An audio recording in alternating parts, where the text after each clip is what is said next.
First, homage to the lineage gurus. Homage to the Venerable Mang Liao-ming. Homage to Master Sakya Zheng-kung. Homage to the 16th Karmapa. And to Master Dubden Tarji. Homage to the three jewels of the altar. Homage to the main deity of the group practice today, Namo Siddhigarbha Bodhisattva.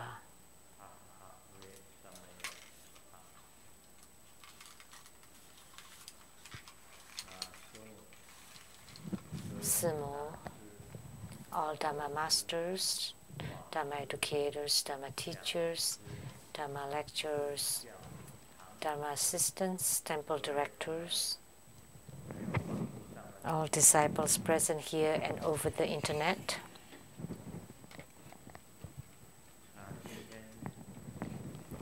And our special guest today is from the Republic of Taiwan, Ministry of Foreign Affairs for the North American Coordination Council, Secretary General Daniel Liao's wife, Dharma Sister Judy.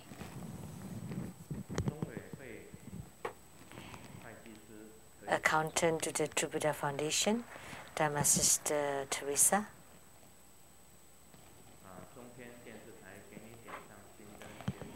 Producers for the Geni Tensang Shinten of CTI TV Taiwan, Dharma Sister Rebecca Xuyaqi. And Dr. Hong Xinjia.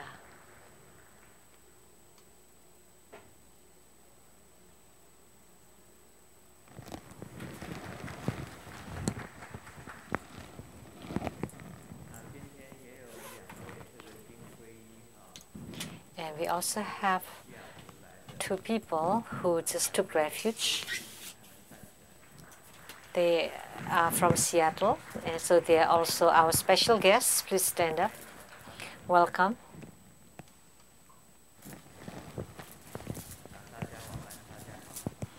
So everyone, good evening. How do you do?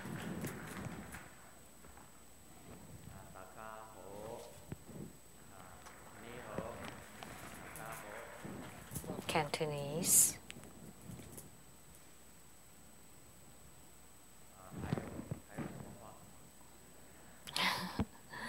What other language?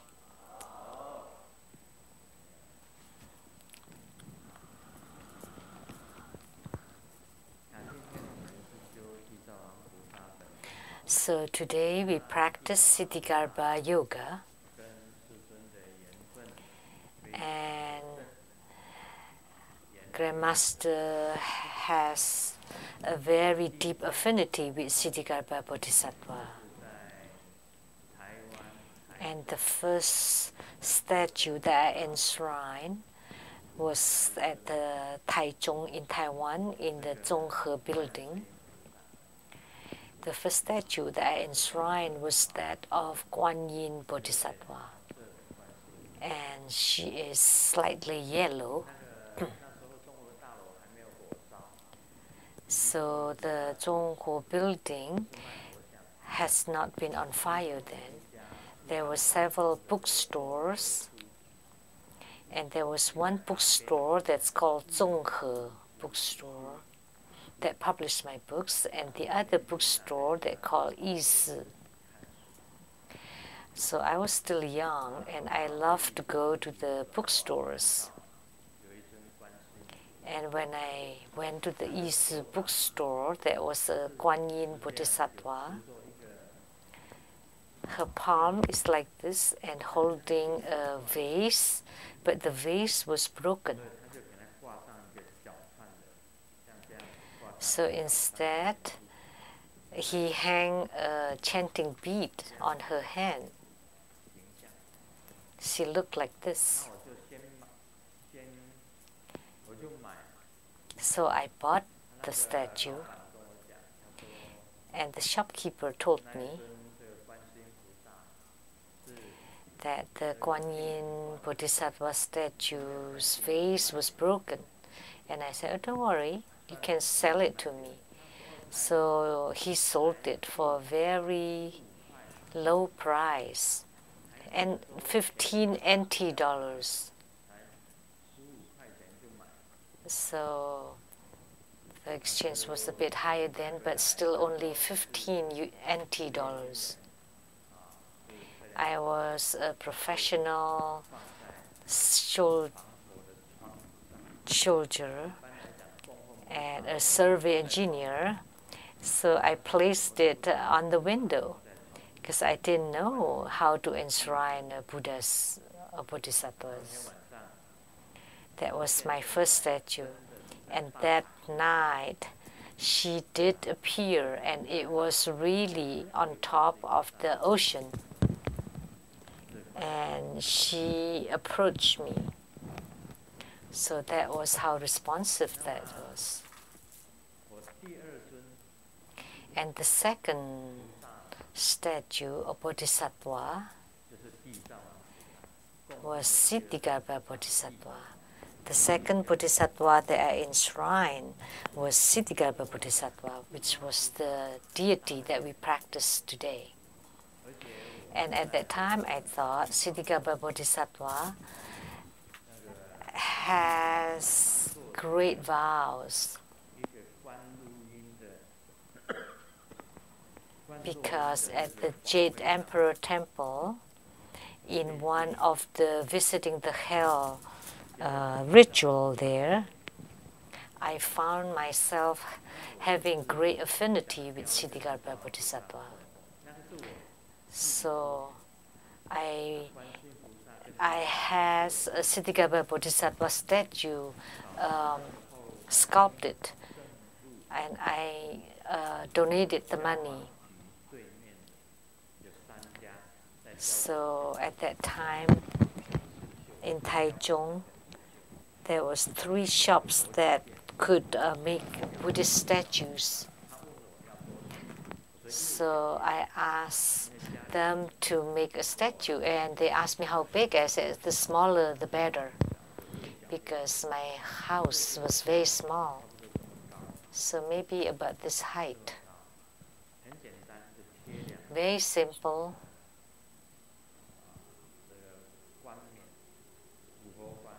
With the 5 Buddha crown and the ribbon, holding a radiant pole and a staff.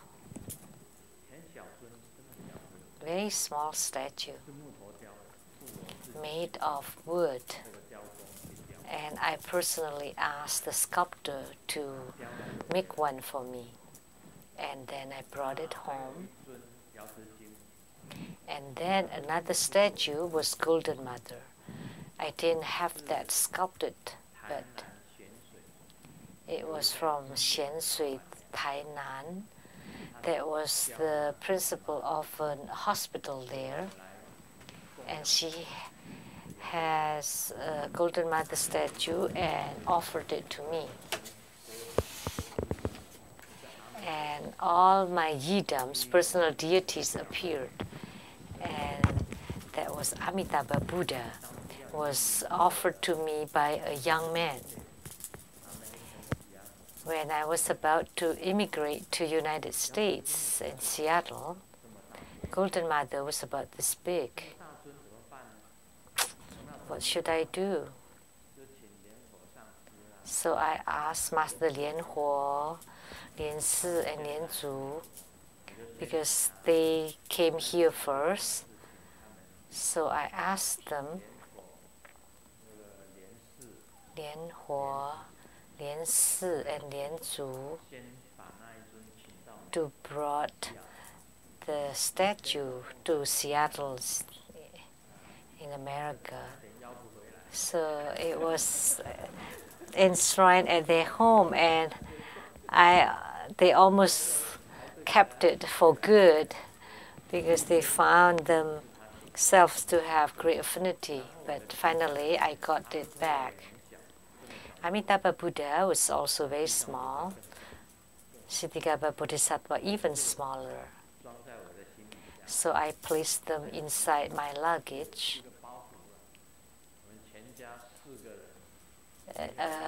My family, a family of 4, and we have 1 luggage per person.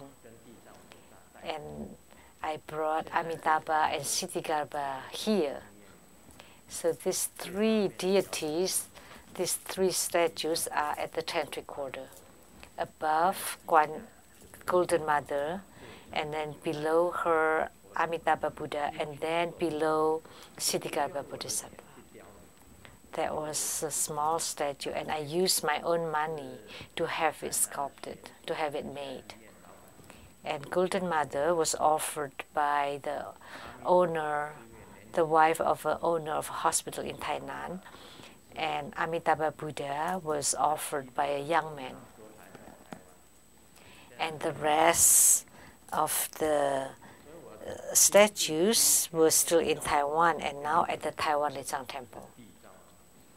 So the only one that I spent money to have it sculpted was Siddhigarbha Bodhisattva. So I have a very deep affinity with Siddhigarbha Bodhisattva. And in my earlier books, you can read about how deep my affinity is with Siddhigarbha Bodhisattva. So my 3 yidams, or personal deities, are Golden Mother, the sovereign or the king of the sages, Amitabha Buddha, the king of the Buddhas, and Siddhigarbha Bodhisattva, the king of the earth. So Golden Mother, Amitabha, and Siddhigarbha are my 3 roots, my 3 root deities, 3 yidams. And the other deities are just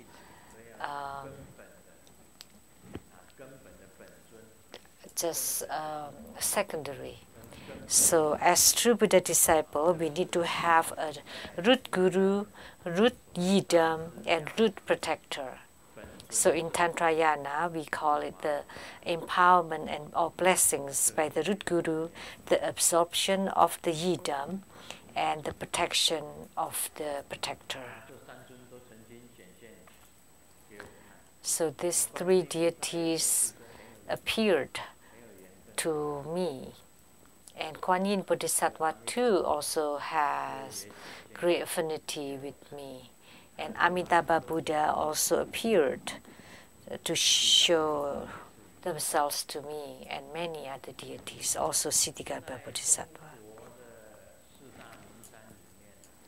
The 4 great Buddhist mountains in China, Mount Jiuhua is the spiritual center of Siddhigarbha Bodhisattva. And Sinlo, which is Shila, the Shila kingdom, which is in Korea, there was a monk, spiritual cultivator, that's called Jin Qiaojie, Mr. Kim, that opened the spiritual center at the Mount Jiuhua in China. The 4 great Buddhist mountains in China, Mount Wutai, the spiritual center of Manjushri Bodhisattva, was also called the Cool Mountain. And then Mount Butuo is the spiritual center of Kuan Yin Bodhisattva. Mount Jiuhua is the spiritual center of Siddhigarbha Bodhisattva, and Mount Ermei is the spiritual center of Samantabhadra Bodhisattva. So in China, there are 4 great famous Buddhist mountains. Now let's talk about the Great Perfection Dharma. Vajrapani Bodhisattva appeared in the victorious palace of the 33 heavens, whereupon the King of Heavens, or God, and Kunga Ningpo made offerings of a parasol made of all kinds of precious jewels and weaponry to Vajrapani Bodhisattva.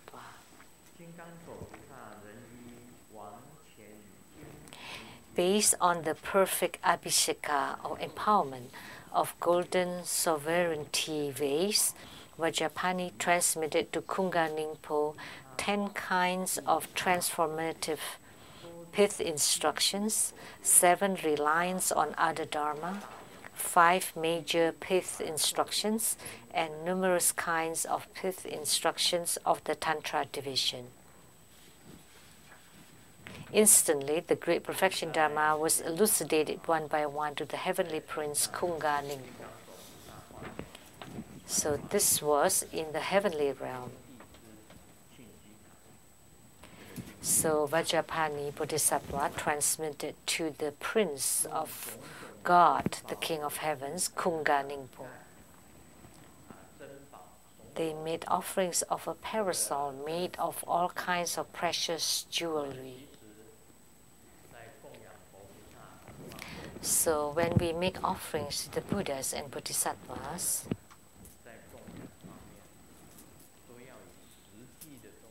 we have to offer something real that would be best. If you don't have any real precious things to offer, then you can offer precious items of your body. If you are poor and you have no money, things that make you happy, you can make that as offerings to the Buddhas and Bodhisattvas. There are many kinds of offerings, but you need to use all your heart. You need to offer sincerely. Sincerely.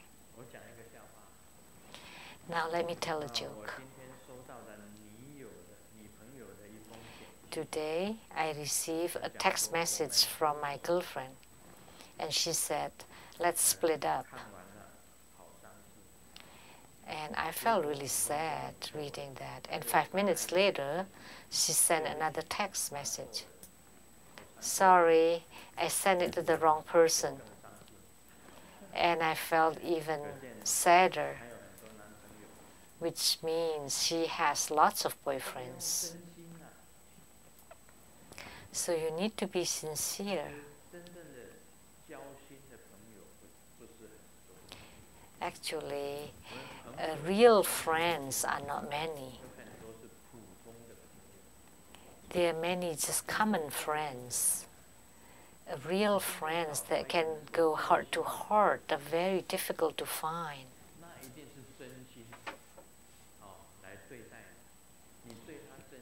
Real friends would be really truthful to you and really befriend you with all their hearts. If she has many boyfriends and each one of them are true, truthfully from the heart, that would be problematic. Which one would be the real one? These days, people are like this. There are lots of friends, and just like that joke, send the wrong text, maybe who knows to how many.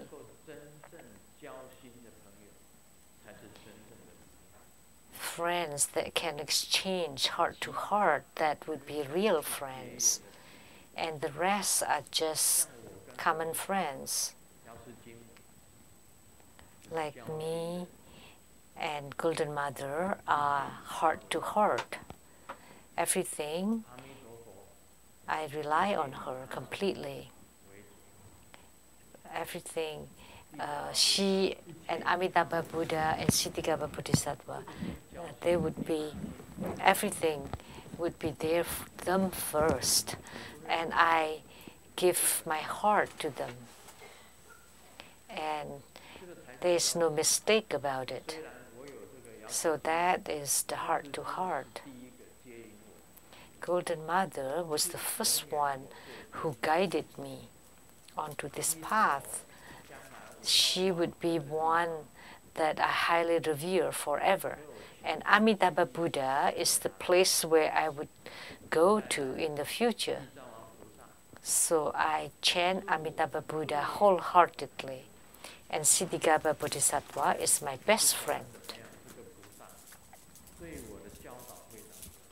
And this Bodhisattva taught me a lot.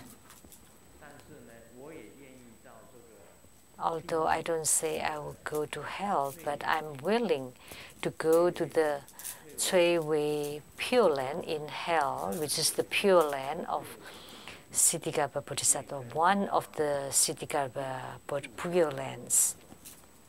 I'm willing to go to hell to liberate the spirits in the lower realms. So I made 3 vows. I vowed to be alongside Golden Mother, and I'll vow to go to the Western Paradise of Amitabha Buddha, and I'm also willing to go to the Cui Pure Land in hell to salvage beings there. So Kunga Ningpo made offerings of a parasol made of all kinds of precious jewels and weaponry, and all celestial items to Vajrapani Bodhisattva. So only then there would be earnestness. There was a reference from Penang, Malaysia, that made a dragon vase made of gold that he was about to throw to the ocean because it was made of real gold. And because it's made of real gold, and they made it as an offering to the Dragon King.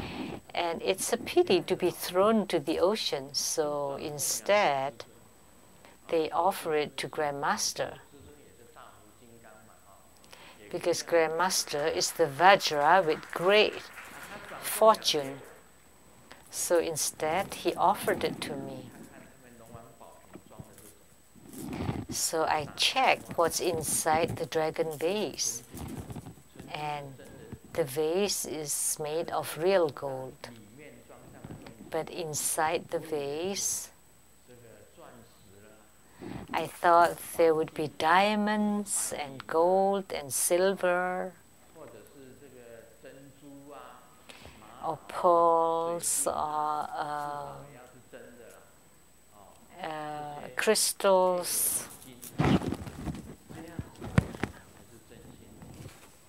Only this kind of offering would be earnestness, but instead they are herbs that's ground into powder. They're all just powder inside, right?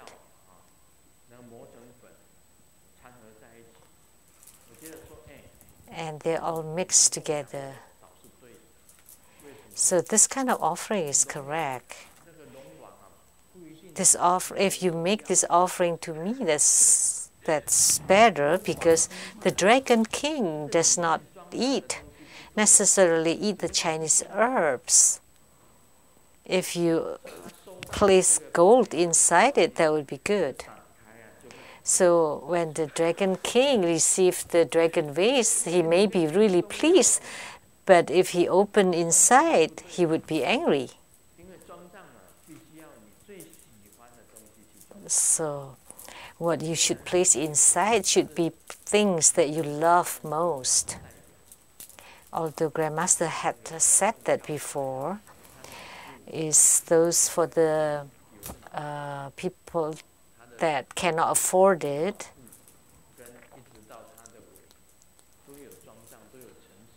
They are, because the dragon vase represent the dragon from the head to the tail, so there are certain things that you need to put inside the vase. It would be like the dragon. Although I have said it that you can also use Chinese herbs. There are lots of different Chinese herbs. There's one that's called seahorses.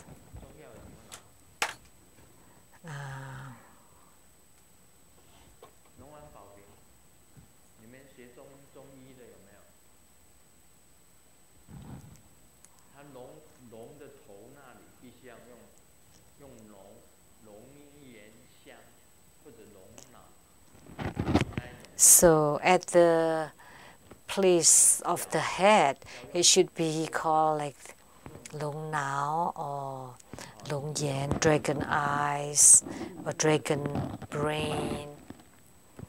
And in the neck, there would be certain things, and then in the stomach place, it would be silver. So you make the offering to Grandmaster, it would be better, because as long as you use your heart to offer it.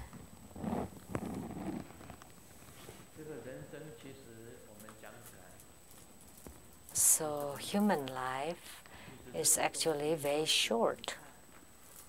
All these items are only to be with us. Gold or diamonds, it's only for you, a few decades at most. And at the end, you just need a box, a coffin. So all the delicious food is just a pair of chopsticks. So live to be 100 at the end, it's just a box of coffin. That's why we need to be content. So being content is our happiness or good fortune for this lifetime. As a Buddhist, we know that we cannot bring anything with us when we die. When you grow old and you get sick, sometimes, doesn't matter how much money you spend, you cannot regain your health. Or sometimes, even when you're really healthy, at the end, you still have to get sick. And at the very end, you still go empty-handed. So in this world, we have to use all of our heart. So our heart is the greatest offering. If we offer our body and heart, that would be the best kind of offering.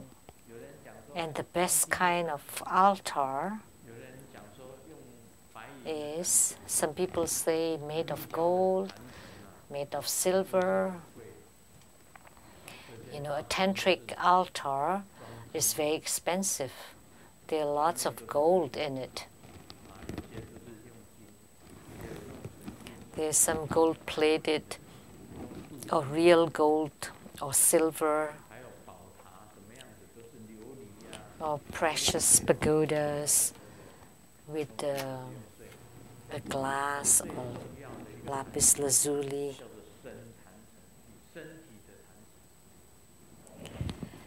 But the most important altar is the body altar. In the future, I will teach you this.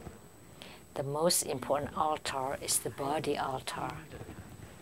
And the heart altar is most important, more important than the tangible altar, the physical altar. And in Tibetan Buddhism, there's also Shen mandala, altar or mandala. And also a solid altar. Any altar that's built with heart would be precious, would be valuable. So when you establish an altar, you need to do so with chanting, and you establish it with all your heart. That would be most precious. And your body mandala or body altar would be most precious. And I will teach you in the future. Because when you use all your heart and your body, speech, and mind to make your body the altar for all the Buddhas and Bodhisattvas, that would be most precious. there is a general that check the team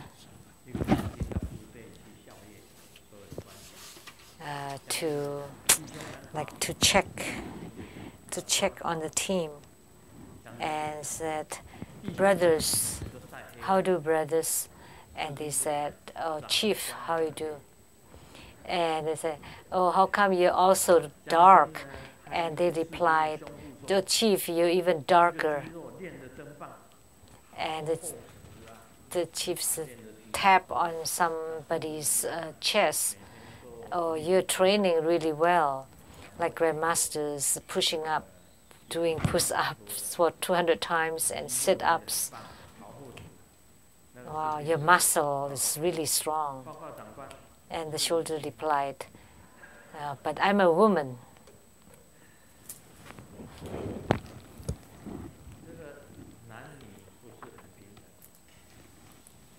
So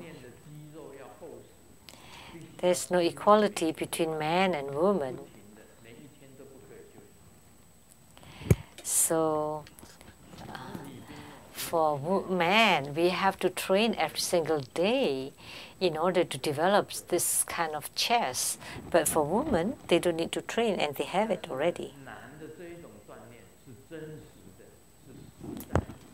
But this kind of training by man, those would be real. But for women, it's genetic.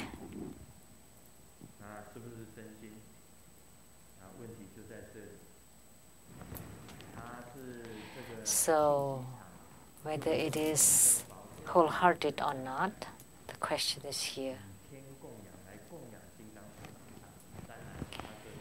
So Gunga Ningpo made offerings to Vajrapani Bodhisattva. Of course, that's with all his heart.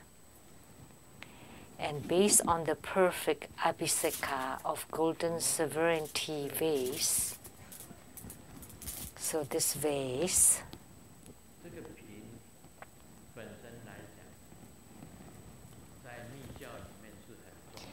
in Tantrayana, this vase is very important.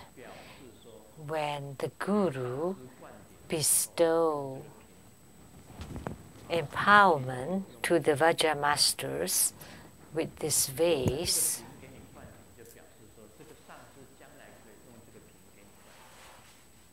so that means that this Vajra master would be able to use this vase to bestow empowerments in the future. So all I have today is the golden dragon vase. But Vajrapani Bodhisattva used a gold empowerment vase to empower Gunga Ningpo. So that's the most precious item.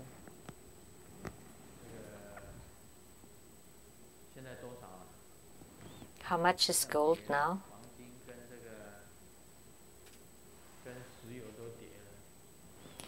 So the oil and gold prices have dropped. So 1215. So it's dropped a lot. In the past it was 1800, right? At the top it was around 1800. Now it's 1200.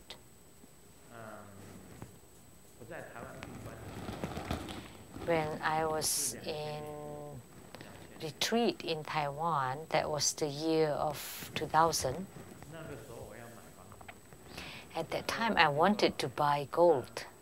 Do you know how much it was? 300 per ounce, 300 US dollars. The Buddhas and Bodhisattvas told me to buy gold.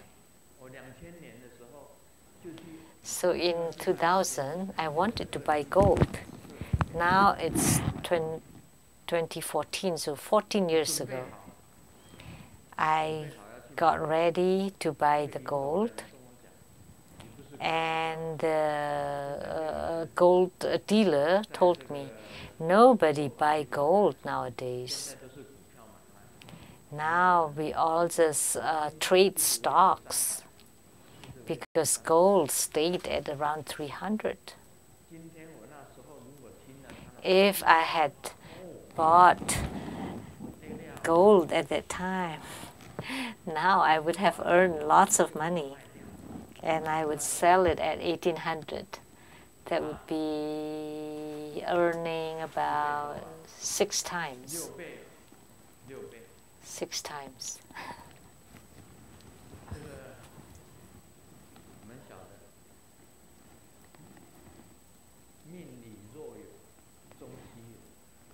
We all know that if it is destined, then you would have it. And if it's not destined, then there's nothing, you cannot force it. And it's past now. The Buddhas and Bodhisattvas told me to buy. And from then on, the gold price has been going up and up. Oh, well. But even then, it's only for you to owe for a few years. But gold, it retains values and you can trade it anytime. So this is made of gold. If this is made of gold, it would be expensive.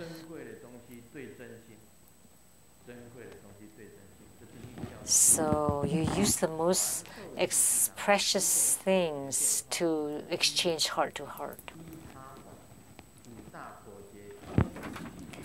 So Vajrapani transmitted to Kunga Ningpo 10 kinds of transformative pith instructions, 7 reliance on other Dharma, 5 major pith instructions, numerous kinds of pith instructions of the Tantra division. So that's why Vajrapani used gold, authentic gold vase to empower Kunga Ningpo. So empowerment in Tantrayana is very important. It's the same as entrusting. So the new disciples from Seattle today, from Vancouver. No, not from Vancouver. From Seattle. New disciples. So by empowering them today is the same as entrusting you. That from now on you have become a tantric disciple. You become tantric disciples. So empowerment is like entrusting them, say, to Kunga Ningpo about the Great Perfection Dharma. So henceforth, the Great Perfection Dharma was widely disseminated in the 33 heavens. And here's the verse to record it. The one and only marvelous wisdom and its mystic profundity. No doing and no action are inherently Buddhahood. The name is the great Madhyamaka path, will be expounded to the public in the future. So Great Perfection Dharma is the first and foremost. That's why it's no other like it. And let me tell you, enlightenment is also the only and one and only. And understanding our minds and seeing the Buddha nature too is the one and only. What kind of joke is this? Well, I get it as I like. It was a very fashionable, rich lady wanting to buy what's that called? Arsenic. And then asked her, why? Because I want to kill my husband. Well, I cannot sell it to you because then it would harm you and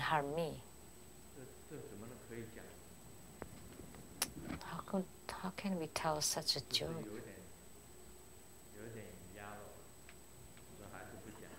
It's not good to tell this joke.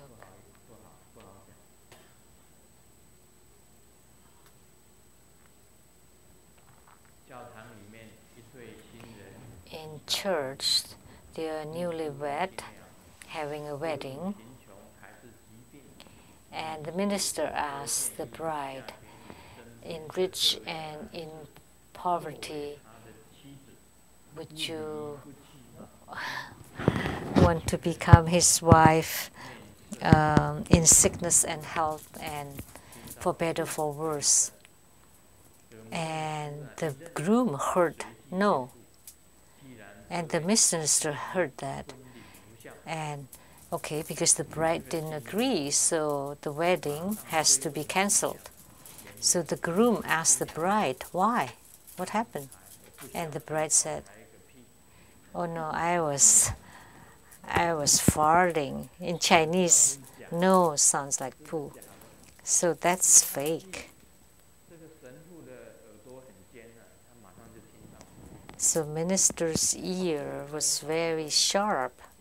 He could hear. Actually, the sound of the fart is easy to distinguish, but this means it is fake. It's not sincere. Like say on an altar, when I confer empowerments, if you really want to receive the empowerment, there would be real empowerments, and you would receive a real power from it.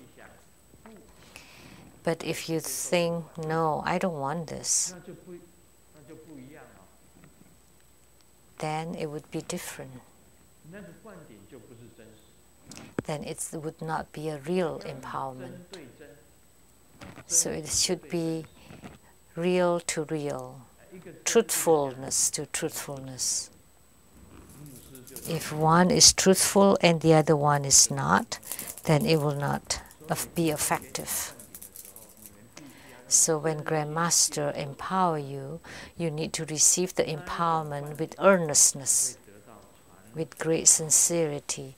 Only then you would receive the power of the lineage, and you would receive the power of the Dharma and the power of the joy. That would be important. So empowerment is very important. It is actually entrusting that you are now becoming a tantric disciple. But if you think that, well, I'll just go through the process, just following everybody, then that will not be effective. If you really want it, and you have faith in it, and you receive the empowerment with sincerity, then the empowerment would be effective, and there would be a real entrusting. So it's the one and only. There's no other. And marvelous wisdom. So the wisdom of the Tathagata, the wisdom of the Buddha, is the most marvelous.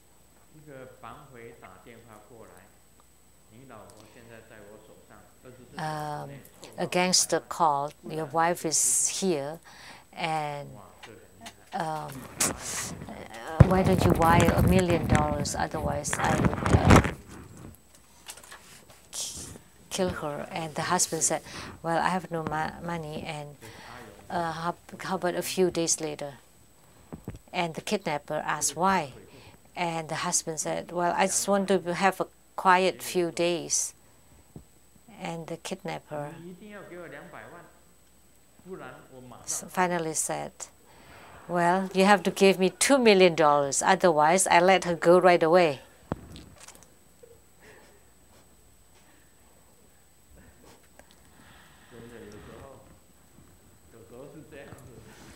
Sometimes there are many single people who have a very nice and quiet life, but they don't want that. They want a very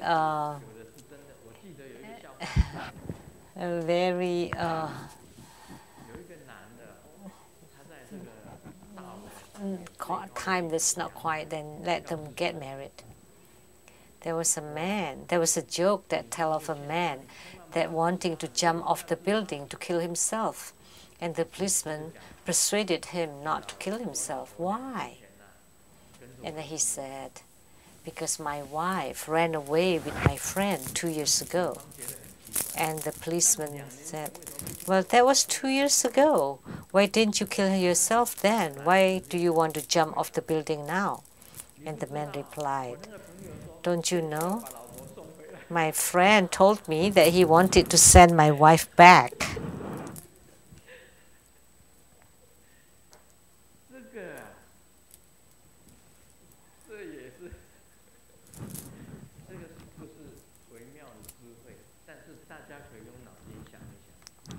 So this is not marvelous wisdom, but think about it.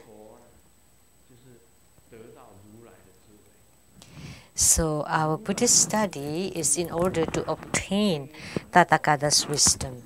And this wisdom is totally pure, clear, and radiant. There is no noise, no rowdiness. You know, in this life, it's very hard to be serene and calm. Actually, you're just rubbing things against yourself, and lots of couples who are rubbing against each other.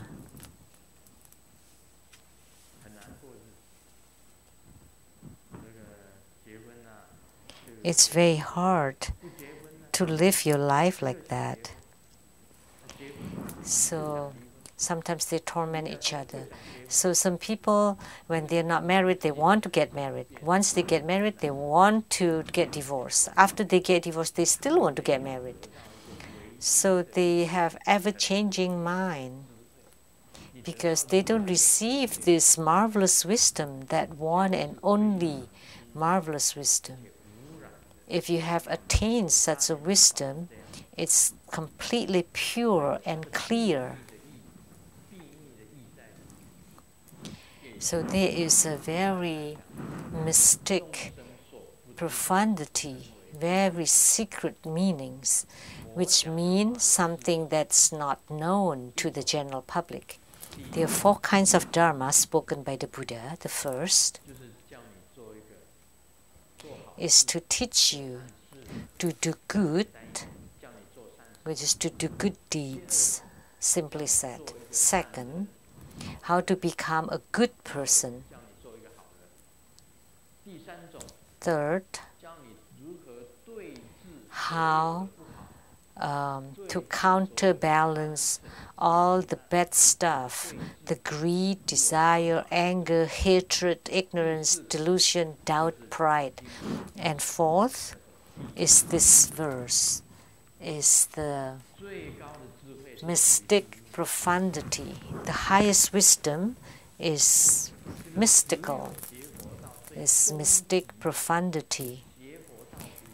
Only when you reach the ultimate realm of Buddhist cultivation, only then you would know about this mystic profundity of the marvelous wisdom.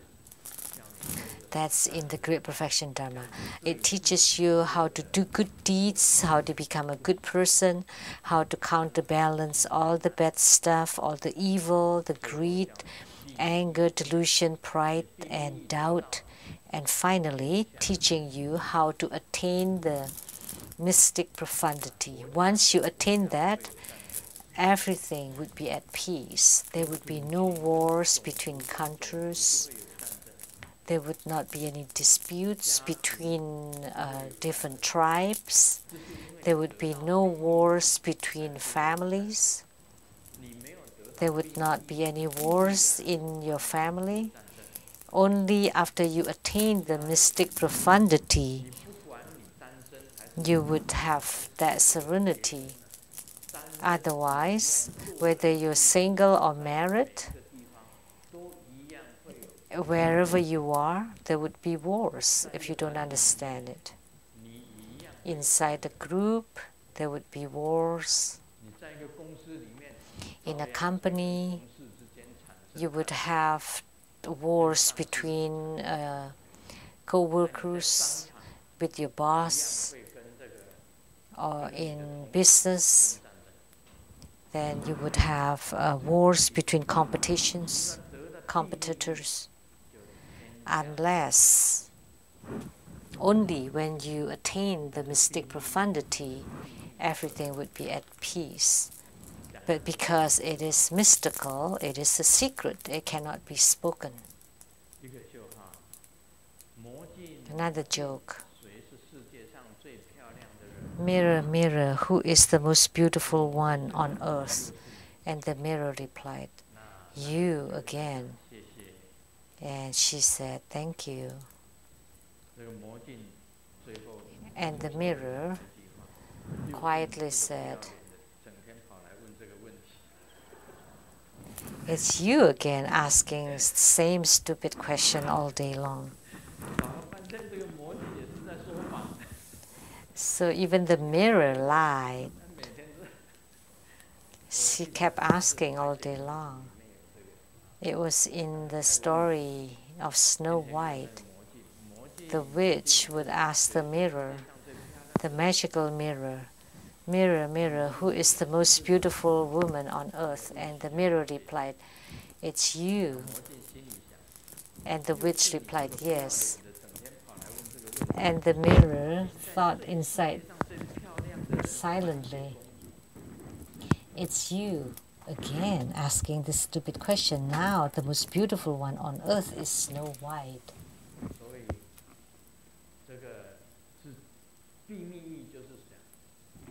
So this mystic profundity is real. If you attain it, then it is real. There's no difference between beauty and ugliness.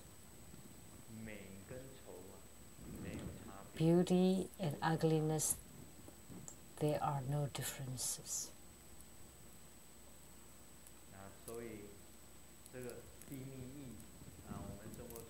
So there are several Vajra masters in True Buddha school that had received mystic profundity. So you think about it, there are no differences between beauty and ugliness. This is also a kind of mystic profundity. No doing and no manipulation are inherently Buddhahood. In order to attain Buddhahood, there are no good karma, no bad karma, and nothings, no things, no people, and no actions. That inherently is Buddhahood. So if there is doing and there is action, that is considered manipulation, then there would not be Buddhahood. Many people regard, they like to drink, and they think that when they get drunk and they're not aware of anything, and they got rid of all their problems, and that's Buddhahood.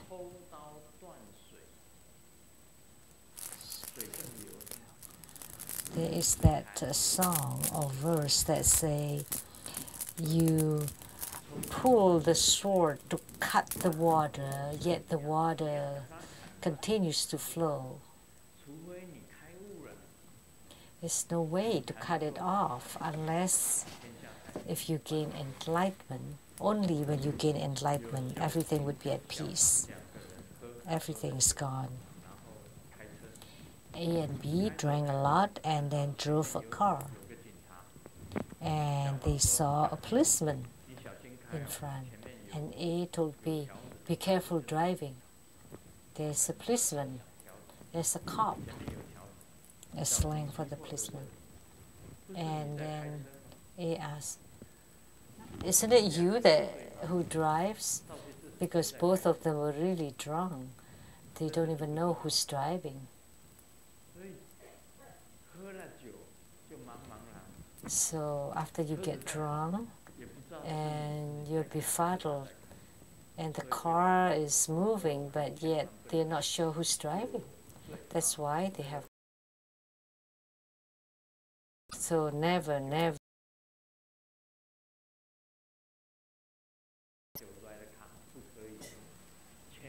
Never, never drink and drive. Because that would create a lot of troubles.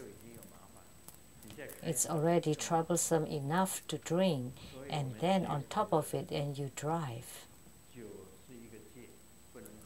So as a Buddhist, we cannot drink. That's a precept.